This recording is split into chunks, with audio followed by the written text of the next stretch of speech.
পৌষ সংক্রান্তির ভিডিও, তারপর বাউনি ছড়ানোর ভিডিও গতকাল আমি পোস্ট করেছিলাম।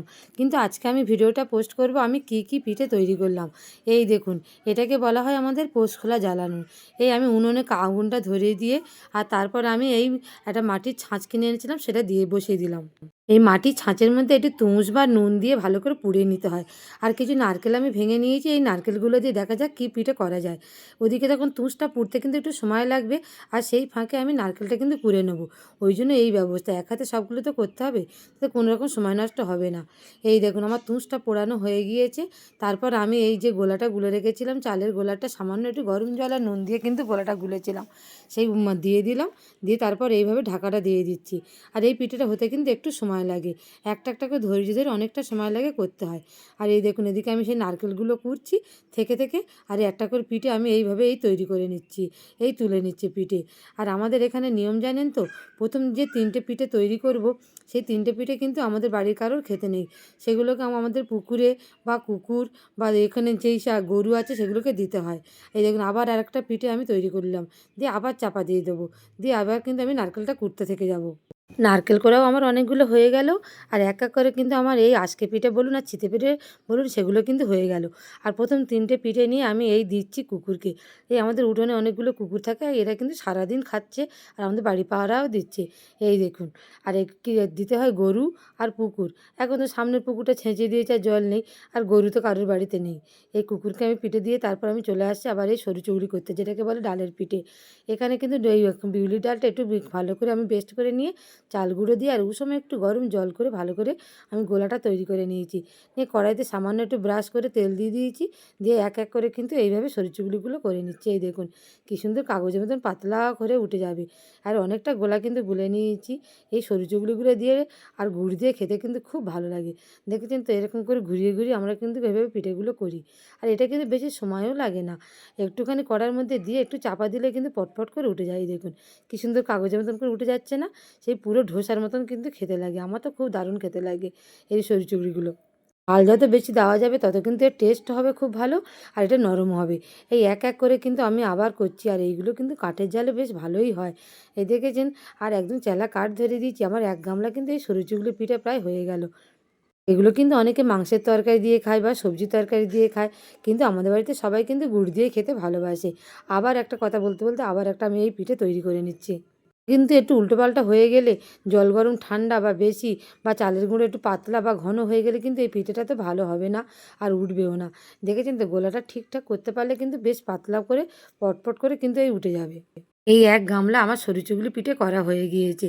রাত্রিবেলা গরম গরমও খাবে, কাল সকালে যদি বাসি হয়ে যায় তাহলে একটু দুধ দিয়েও গরম করে দেবো, কিন্তু দারুণ খেতে লাগে। তারপর আমি শুরু করে দিচ্ছি রসবড়া। এখানে বিউলির ডালটা আমি এখানে অনেকটা কিন্তু বেটে নিয়েছিলাম, আর তারপর তেলের মধ্যে একটা একটা করে ভেজে নিচ্ছি। আর আমি গুড় আর চিনির রসটা আগে থেকে ফুটিয়ে নিয়ে পাশে গরম গরম রেখে দিয়েছি। এই দেখেছেন তো, আর রসবড়াগুলো বেশ একদম গুড়ের মধ্যে পড়ে টইটুম্বুর হয়ে যায়, আর খেতে কিন্তু দারুণ লাগে। এই দেখুন, হাঁড়ির মধ্যে করে আমি গুড় আর চিনির রস, একটু এলাচ আর তেজপাতা দিয়ে ভালো করে ফুটিয়ে নিয়েছিলাম, দেখে গরম গরম চাপা দিয়ে রেখেছি। তারপরে একটা গামলিতে মধ্যে সমস্ত কিছু ঢেলে দিলাম, আবার একটু এইভাবে নাড়াচাড়া করে একটু বেশ ভালো করে ডুবিয়ে দেবো, দিয়ে রেখে দেবো। এবার আমি কিন্তু কড়ার মধ্যে দিয়েছি এটা ক্ষীর। ক্ষীর দিয়ে তৈরি করব কিন্তু আমি এখানে পাটিসাপটা। এই ক্ষীরের সাথে একটু নারকেল করে দিয়ে দিলাম, তারপর সামান্য একটু গুড় আর একটু চিনি দিয়ে দেবো, আর দুধ দিয়ে কিন্তু নাড়াচাড়া করব। এতে কিন্তু আমি একটুও জল দেবো না। এই দেখেছেন তো, দুধ দিয়ে কেমন নাড়াচাড়া করতে করতে কিন্তু এটা একদম ঘন মতন হয়ে যাবে, আর গ্রেভিটা বেশ হয়ে যাবে, খুব শুকনো করার দরকার নেই। এই আমি ওর সাথে একটু দিয়ে দিলাম চিনি, আবার একটু দুধ দিয়ে দিচ্ছি। এই দেখুন, নাড়াচাড়া করতে করতে কী সুন্দর একদম ক্ষীরটা পুরো ভেঙে গেল। আর এইরকমভাবে থাকবে, বেশি আবার শুকনো করলে কিন্তু আবার একদম শক্ত হয়ে যাবে, একটু রস থাকবে। তারপর আমি পাটিসাপটা করব, তার জন্য আমি সুজি, ময়দা আর চালের গুঁড়ো, সামান্য একটুখানি চিনি দিয়ে আর দুধ দিয়ে ভালো করে ঘেঁটে নিয়েছি। নিয়ে তারপরে এই পাটিসাপটার এই কড়াইয়ের মধ্যে আমি করে নিচ্ছি। আর তারপরে ক্ষীরের পুরগুলো আস্তে আস্তে মাঝখানে দিয়ে তারপরে এপিট এপিট করে উল্টে পাতলা পাতলা করে তুলে নেবো। পাটিসাপটার গোলাটা করতে গেলে কিন্তু এখানে দুধ, সুজি, ময়দা, চালের গুঁড়ো ঠিকঠাকভাবে কিন্তু মেশাতে হবে। একটু কম বেশি হয়ে গেলে বা পাতলা বা ঘন হয়ে গেলে কিন্তু পাটিসাপটাটা উঠবে না। এই দেখুন, কড়ার মধ্যে করে আমি কী সুন্দর করছি, তাতে কিন্তু একটা একটা করে সব কিন্তু এখানে উঠে গেল। কড়ার মধ্যে সরু করেছি, আবার আরেকটা বাসন করব বলে এখানে কিন্তু আমি একটা একটা করে কড়ার মধ্যে সবগুলো আমার পাটিসাপটা হয়ে গিয়েছে। ব্যাস আমি আর রসবড়া হয়ে গেছে, পাটিসাপটা হয়ে গেছে, সরু চুগলি হয়ে গেছে। এবার কিন্তু রাত্রেবেলা সকলকে আমি গরম গরম দিয়ে দিচ্ছি। এই দেখুন, সব একটা বাটি করে আমি তুলে নিচ্ছি, আর গরম গরম রসবড়াগুলো কিন্তু খেতে দারুণ লাগে। আমার মেয়ে আবার এখানে সব পিঠেগুলো একটা প্লেটে করে খুব সুন্দর করে সাজিয়ে দিচ্ছে। আপনারা যারা আমার ভিডিও দেখেছেন, কদিন আগে আমি নারকেল পিঠে করেছি, আজকে আর করলাম না। আর এই দেখুন, আমি এখানে আজকে পিঠে, সরু চুগলি, তারপরে এই পাটিসাপটা, রসবড়া এগুলো করেছি। আমার যা আবার তেলের পিঠে দিল, ওকে আমি আবার এই পাটিসাপটা দিলাম। এগুলো আমরা করিনি, তাই এই সব পরপর গুছিয়ে আমার প্লেট সাজিয়ে নিয়ে আমার হাজব্যান্ড আছে, আমার ছেলে মেয়ে আছে, সবাই মিলে একসাথে কিন্তু দিচ্ছি। আর এই চিতি পিঠেগুলো কিন্তু গুড় দিয়ে ডুবে দারুণ খেতে লাগে। এই দেখুন, ঠান্ডায় তো আমার হাজব্যান্ড একদম বসে আছে, আর গরম গরম পিঠে আর গুড়। ওইদিকে আমার ছেলে মেয়েও টেবিলে বসে গিয়েছে, সবাইকে আমি একসাথে করে গুছিয়ে দিচ্ছি। আর আপনারা কিন্তু মকর সংক্রান্তিতে কে কী পিঠে করলেন অবশ্যই কিন্তু বলবেন। পৌষ পার্বণ বলুন, মকর সংক্রান্তি বলুন, এই নবান্ন বলুন, এগুলো কিন্তু আমাদের বাঙালিদের একদম একটা ওতপ্রোতভাবে জড়িয়ে আছে আমাদের জীবনের সঙ্গে, আমাদের সংসার জীবনের সঙ্গে। কোন ছোটোবেলা থেকে সেই মায়ের হাত থেকে খেয়ে এসেছি, তারপর বিয়ে হয়ে শাশুড়ি মায়ের হাত থেকে খেয়েছি, এখন নিজে হাতে তৈরি করে সব ছেলে মেয়েদের দিচ্ছি।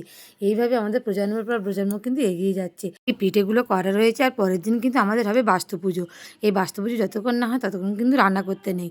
এই দেখুন, সকালবেলা উঠে আমি বারা ঠাকুর কিনে নিয়ে এসেছি। এই বারা ঠাকুর গিয়ে দিয়ে কিন্তু আমাদের বাস্তু পুজোটা হবে। এটাই আমরা এইভাবে আমাদের মকর সংক্রান্তি, বাস্তু পূজা সব হয়ে গেল। তাহলে কেমন লাগলো আজকের আমার এই ভিডিওটি ভালো লাগলে সবাই কিন্তু একটা লাইক করবেন, কমেন্ট করবেন, পেজটিকে ফলো করে পাশে থাকবেন। ধন্যবাদ। দেখা হচ্ছে পরের ভিডিওয়।